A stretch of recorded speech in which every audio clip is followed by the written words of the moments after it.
The revelation of the divine message, which continued for the next 23 years, had begun, and the Rasul sallallahu alaihi wasallam had arisen to proclaim the oneness of Allah, Tawheed, and the unity of mankind.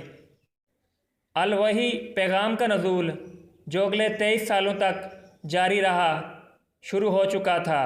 रसूल पाक सल्लल्लाहु अलैहि वसल्लम अल्लाह ताला की वहदानियत और इत्तेहाद इंसानियत का ऐलान करने के लिए उठ खड़े हुए थे।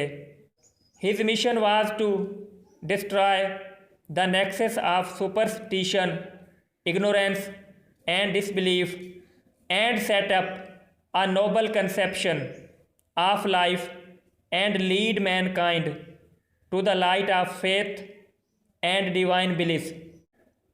आपका मकसद तोहम, जहालत और कुफर के महवर को मिटा डालना और ज़िंदगी के एक अरफा तसव्वुर को कायम करना और इंसानियत को रूहानी सरूर और नूर ईमानी से रोशन कराना था।